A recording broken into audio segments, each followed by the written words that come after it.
नमस्कार दोस्तों, स्वागत है आप सभी का एक बार फिर से हमारे YouTube channel let's study with Gaurav Awasthi में। उम्मीद करते हैं आप सभी स्वस्थ होंगे और साथ ही ये भी उम्मीद करते हैं कि लगातार क्रमबद्ध तरीके से आप सभी वीडियोस देख रहे होंगे। पढ़ना हमारे लिए प्राथमिक होना चाहिए। हमारे आसपास की जो भौतिक वस्तुएं हैं वो हमारे लिए द्वितीयक हैं। उन पर ध्यान न देते हुए जिस कंटेंट को हम आप तक पहुंचा रहे हैं उस कंटेंट पर ध्यान केंद्रित करते हुए पढ़ाई को जारी रखें, लक्ष्य निकट रहेगा। खैर, अधिगम को पढ़ने के क्रम में आज जिस सिद्धांत को हम लोग पढ़ेंगे वो सिद्धांत है हमारा अधिगम का सोपानिकी सिद्धांत। तो अधिगम का जो सोपानिकी सिद्धांत है, इस सिद्धांत को देने वाले एक मनोवैज्ञानिक थे और उन मनोवैज्ञानिक का नाम है रॉबर्ट गैने। रॉबर्ट गैने मनोवैज्ञानिक हैं। इन मनोवैज्ञानिकों ने अधिगम का सोपानिकी सिद्धांत दिया और इन्होंने अधिगम के जो सोपान बताए वो 8 सोपान बताए। कितने सोपान बताए? 8 सोपानों की इन्होंने चर्चाएं की। कहा कि 8 सोपान हैं और क्रमबद्ध तरीके से 1 से लेकर के 8 तक इन्होंने सरल से जटिल की ओर का क्रम इन्होंने बताया। इसके अलावा जो रॉबर्ट गैने महोदय हैं, एक पुस्तक है इनकी, काफ़ी ध्यान में रखिएगा आप लोग, पिछले टेट में पूछी गई थी और उस पुस्तक का नाम है the condition of learning. The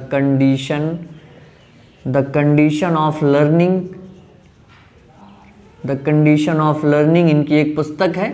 अभी तक काफ़ी सारी पुस्तकें हम लोगों ने देख रखी हैं और सारी पुस्तकें हमारे लिए जो महत्वपूर्ण है उनको हमने आपको बताया है, तो एक जगह भी आप उनको एकत्रित करके स्मरण में रख सकते हैं।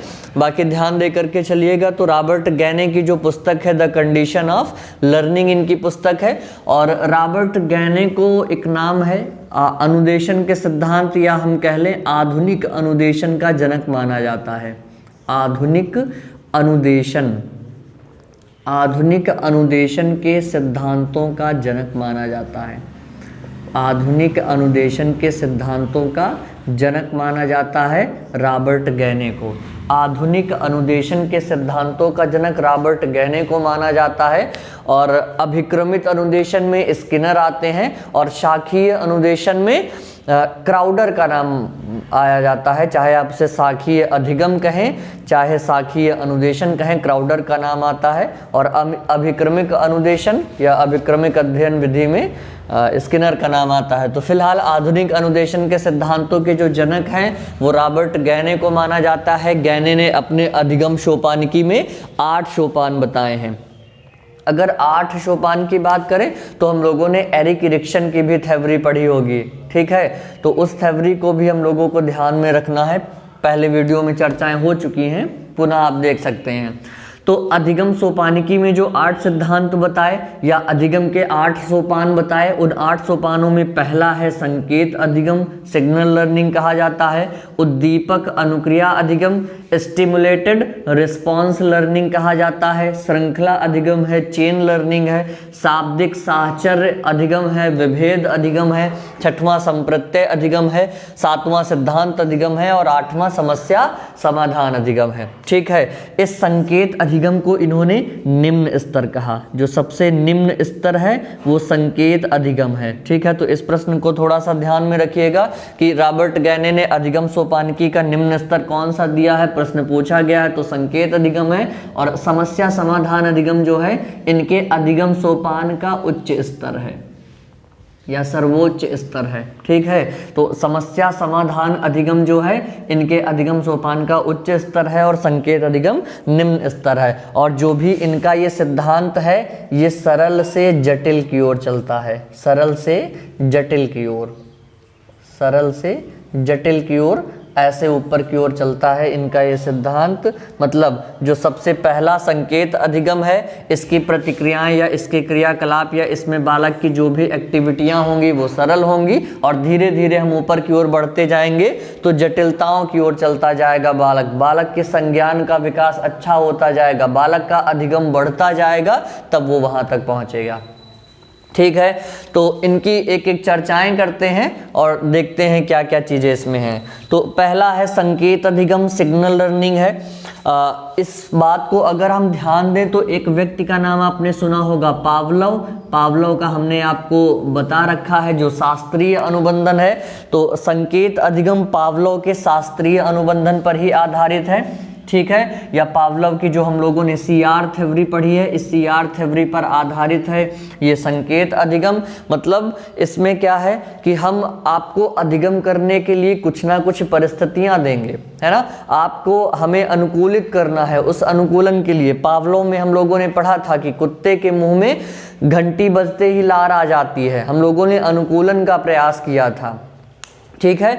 तो वो संकेत अधिगम का उदाहरण है कि घंटी बजने पर लार का आ जाना, पहले भोजन से आ रही थी फिर घंटी बजने पर आ गई, अनुकूलन हो गया, ठीक है, संकेत अधिगम है। या हम ये कह लें कि एक उदाहरण ये भी लिया जा सकता है कि जैसे घंटी जो है, लाइट आपने देखी होंगी, सड़क जब हम लोग पार करते हैं तो जो भी लाइट वगैरह जलती हैं, लाल का मतलब होता है रुक जाओ, पीले का मतलब होता है चलने के लिए तैयार हो जाओ, और ग्रीन का मतलब होता है कि आप चलिए। तो संकेत अधिगम का उदाहरण है। क्यों? बच्चा दिए गए निर्देशों के हिसाब से जब अपने कार्य को करता है। एक प्रश्न पूछा जाता है कि एक बालक किसी सिग्नल लाइट पर लाल रंग की कलर को देख करके रुक जाता है, अधिगम सोपानिकी में रॉबर्ट गैने के वह किस चरण में है? तो संकेत अधिगम में है, सिग्नल लर्निंग में है ना। तो जैसे इसका हम उदाहरण ये ले सकते हैं कि सड़क के नियमों को मानना, सड़क के नियमों को संकेतों द्वारा मानना, संकेतों द्वारा मानना, ये हमारा संकेत अधिगम में या सिग्नल लर्निंग में आएगा। अगला है उद्दीपक अनुक्रिया अधिगम। उद्दीपक अनुक्रिया अधिगम जो है ये सिद्धांत हमारा थॉर्नडाइक की जो सिद्धांत हम लोगों ने पढ़ रखा था पहला वाला, ठीक है, थॉर्नडाइक के सिद्धांत पर आधारित है उद्दीपक अनुक्रिया। जैसे हमारे स्टिमुलस होंगे वैसे ही हमारे क्या होंगे? रिस्पॉन्स होंगे। स्टिमुलस को देख करके रिस्पॉन्स करना उद्दीपक अनुक्रिया अंतर्गत क्या आता है। और उद्दीपक अनुक्रिया अधिगम ने जिस चीज पर बल दिया है हम लोगों को पता होगा, वो चीज है हमारी अभ्यास, ठीक है, अभ्यास पर बल दिया है थॉर्नडाइक महोदय ने। तो किसी लक्ष्य तक पहुंचने के लिए बार बार अभ्यास करना, वो रॉबर्ट गैने के अधिगम सोपानिकी का द्वितीय चरण है, ठीक। इसके बाद अगला प्रश्न है, अगला स्तर है इनका, अगला सोपान है श्रृंखला अधिगम, चेन लर्निंग है। श्रृंखला अधिगम कहता है कि यहाँ पर ध्यान देना थोड़ा सा, हम ये कह सकते हैं कि उद्दीपक की अनुपस्थिति 2 या 2 से अधिक उद्दीपक होंगे, ठीक। यहाँ उद्दीपक अनुक्रिया सिद्धांत एक उद्दीपक है, एक रिस्पॉन्स है। तो 2 या 2 से अधिक उद्दीपक अनुक्रियाएं जब होंगी तो श्रृंखला अधिगम होगा। यहाँ पर जो कार्य है वो कार्य श्रृंखलाबद्ध होगा, ठीक है, श्रृंखलाबद्ध होगा। मतलब हर उद्दीपक एक कड़ी से कड़ी जुड़ती जाएंगी और उन कड़ियों के द्वारा हम अधिगम को पाते जाएंगे, ठीक है। इसको समझाते समझाते अधिगम सोपानिकी में गैने कहते हैं कि किसी को इकट्ठा समझ लेना या किसी विषय वस्तु का पूर्ण रूप समझने से अच्छा है कि हम उसे छोटे छोटे टुकड़ों में बांट करके करें। श्रृंखला अधिगम कहता है कि छोटे छोटे टुकड़ों को क्रमबद्ध रूप से पढ़ना या क्रमबद्ध रूप से अधिगम करना श्रृंखला अधिगम का उदाहरण है। इसका एक प्रश्न पूछा गया कि एक लड़की है, वो स्कूल से आती है, अपने बैग को या कोट को उतार करके फेंक देती है, उसकी माँ उसे डांटती है, डांटने के पश्चात वह लड़की आती है और आ करके अपने बैग को उठा करके उचित खूंटी पर टांग देती है या अपने कोट को उठा करके उचित खूंटी पर टांग देती है। तो ये प्रक्रियाएं जब चलती रहेंगी तो एक दिन आएगा कि उस लड़की को टोकना नहीं पड़ेगा, वो अपने आप उस कार्य को कर लेगी। श्रृंखला अधिगम का उदाहरण है ना। एक एक स्टेप टू स्टेप बटे हुए हैं कि पहले लड़की का आना, आकर के कोट का फेंकना, फिर मम्मी का डांटना, मम्मी के डांटने के बाद उसे कोट का खूंटी में टांगना। एक श्रृंखलाएं हैं, छोटी छोटी कड़ियां जुड़ी हुई हैं, ठीक है। इसका एक उदाहरण और हम कह सकते हैं कि किसी बच्चे को हम दरवाजा खोलना सिखा रहे हैं, है ना। उस स्थिति पे पहली होगी कि हमें चाबी उसे पकड़ना बताना होगा, चाबी को उस ताला के छेद में सेट करना बताना होगा, फिर बताना होगा कैसे घुमाएंगे किधर की तरफ, फिर ताले को निकालना, फिर दरवाजे को धक्का दे करके खोलना। छोटे छोटे स्टेप्स बता करके हम श्रृंखला के रूप में उसे अधिगम कराएंगे। ठीक है। तो एक उदाहरण हमने आपसे बताया कि एक उदाहरण हमारा कोट का हो गया, एक उदाहरण हम कह सकते हैं ताला खोलने से रिलेटेड हो गया या दरवाजा खोलने से रिलेटेड हो गया। तो ये श्रृंखला अधिगम के उदाहरण हैं। छोटे छोटे पॉइंट्स को, छोटे छोटे चीजों को क्रमबद्ध रूप से प्रस्तुत करना श्रृंखला अधिगम है। ठीक है। अगला है शाब्दिक साहचर्य अधिगम। ठीक है, यहाँ पर शब्दों के साहचर्य की बात आ रही है, मतलब ये जिस चीज की बात कर रहा है वो हमारा है भाषा विकास। ठीक है, किस चीज की बात हो रही है यहाँ पर? भाषा विकास की बात हो रही है। अच्छे से भाषा विकास मतलब अगर हम कह लें कि किसी चीजों को जब हमें क्रमबद्ध या लय, सुर या ताल के साथ जब हम चीजों को प्रदर्शित करते हैं या प्रदर्शित कर ले जाते हैं, उस स्थिति में हम शाब्दिक साहचर्य अधिगम की अवस्था में होंगे कि हम शब्दों के मध्य साहचर्य बना ले जाते हैं। एक अध्यापक है, एक अध्यापक के पढ़ाने के तरीके हैं। मैं आपको पढ़ा रहा हूं, अगर हमारे शब्दों के बीच साहचर्य सही नहीं होगा, किन शब्दों पर हमें अधिक बल देना है, किन पर कम बल देना है, अगर ये साहचर्य हमारे बीच नहीं होगा, उस स्थिति में हम आपको अधिगम नहीं करा पाएंगे।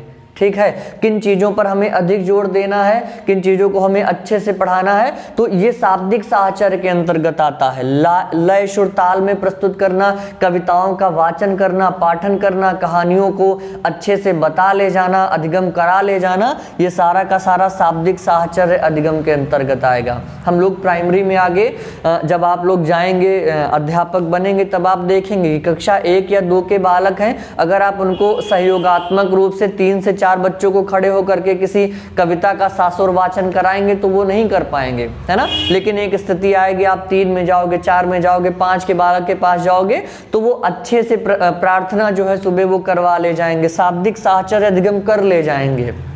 मतलब वो समझेंगे कि हमें कहाँ पर लय को उठाना है, कहाँ गिराना है, और ये भी ध्यान देना है कि हमारे बगल वाले का भी लय ताल हमसे मिलता रहे। ठीक है, तो ये शाब्दिक साहचर्य अधिगम के अंतर्गत आएगा।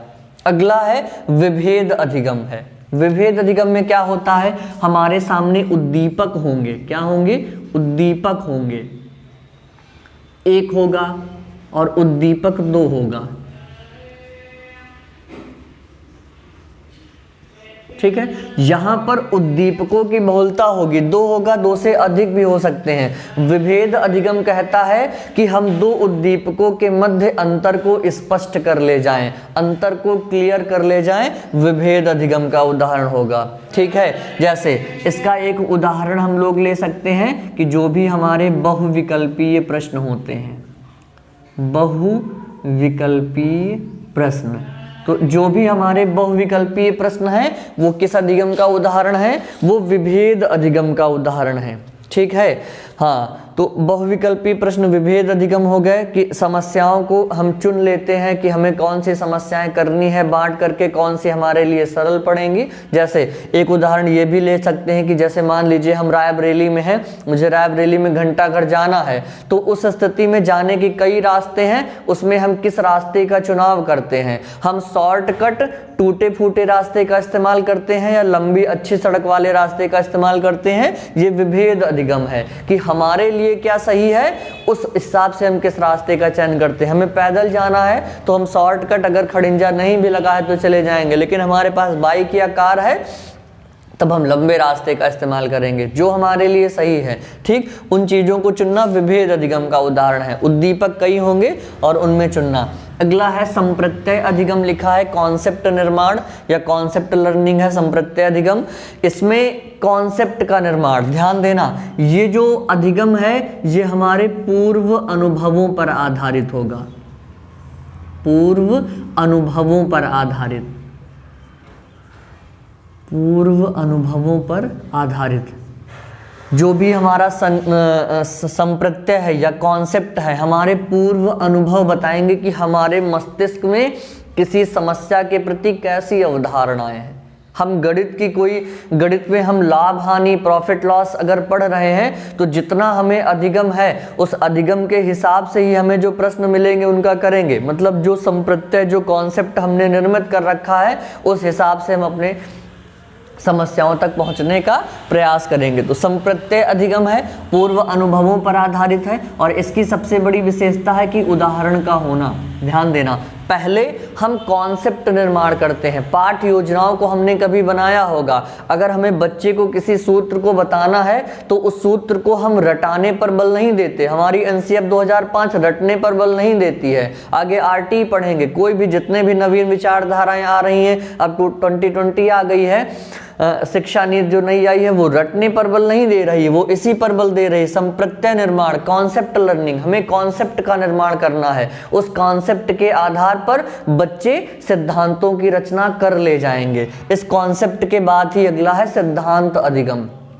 ठीक है, कॉन्सेप्ट हमने निर्मित किया, हमने उदाहरण बच्चों को समझाए। जैसे हमने आपको कभी बताया होगा कि जो भी हमारा शिक्षण के सिद्धांत हैं वो उदाहरण से नियम की ओर चलते हैं। अगर ये हम लोगों ने पढ़ा होगा, हमने आपसे बताया कि ये जो हमारे सिद्धांत हैं ये आगमन से निगमन की ओर चलते हैं। ठीक है, उदाहरण आगमन से, उदाहरण जो है आगमन से निगमन हो जाएंगे, नियम जो है निगमन के लिए आ जाएगा। ठीक है, तो ये इनकी दिशा होगी, ये परिवर्तित, ये विपरीत नहीं होंगे। हम नियम से उदाहरण की ओर नहीं चलेंगे। वही चीज है, पहले हम कॉन्सेप्ट का निर्माण करेंगे, कॉन्सेप्ट के बाद हम सिद्धांत अधिगम में आएंगे। हम सिद्धांतों को समझेंगे कि सिद्धांत की उत्पत्ति कहाँ से हुई है ना। मतलब बच्चा धीरे धीरे सरल से जटिल की ओर बढ़ रहा है, सिद्धांत अधिगम की कड़ी में बढ़ रहा है। यहां पर हम कह सकते हैं कि पहली चीज हो गई सिद्धांतों का निर्माण करना, कि बच्चा क्या करेगा, सिद्धांतों का निर्माण करेगा। दूसरा, सिद्धांतों के मध्य सामंजस्य को भी बिठा ले जाएगा। जो भी सिद्धांत हैं उन सिद्धांतों के मध्य संप्रत्यय का भी निर्माण कर लेगा, कॉन्सेप्ट भी निर्मित कर ले जाएगा, संप्रत्यय का निर्माण। जैसे मतलब हम ये कहें कि जैसे हमारे पास एक सूत्र होता है,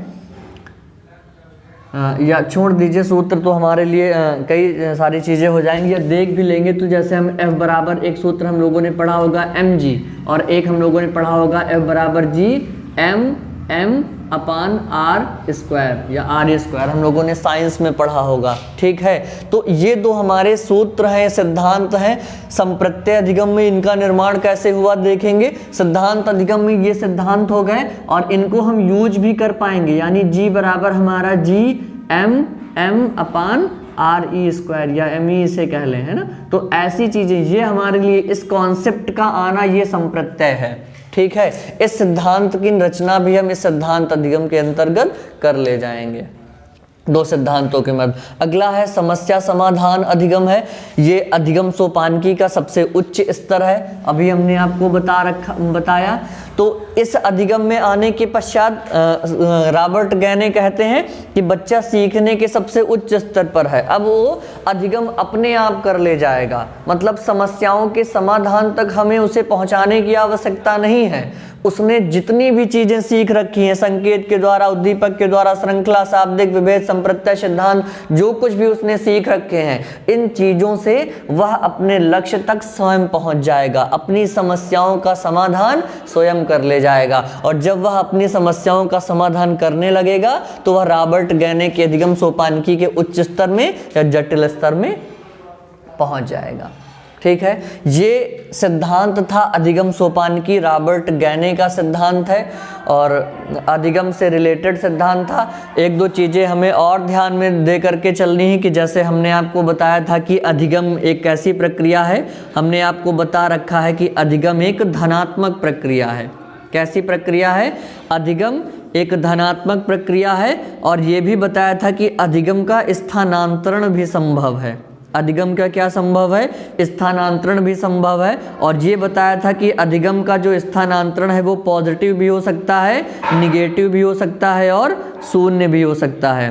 ठीक, तो अधिगम का जो स्थानांतरण है वो पॉजिटिव, निगेटिव और शून्य तीनों होगा। लेकिन जो अधिगम की प्रक्रियाएं हैं वो हमारी कैसी होंगी? वो एक धनात्मक प्रक्रिया होगी। इसे भी आपको ध्यान में रख करके चलना है। और एक सिद्धांत हम लोगों का बचता है, बोबो-डॉल परीक्षण है, अधिगम का सिद्धांत है वो हमारा। तो आगे हम लोग देखेंगे, फिलहाल चर्चाएं होंगी उस पर भी लेकर के। अल्बर्ट बंडूरा का परीक्षण है बोबो-डॉल परीक्षण, सामाजिक अधिगम सिद्धांत के रूप में वो जाना जाता है। तो बोबो-डॉल परीक्षण को भी आप थोड़ा सा ध्यान में रखिएगा और जो भी चर्चाएं होंगी अगले वीडियो में हम लोग उन पर करेंगे। Okay, thank you class. जय हिंद, जय भारत।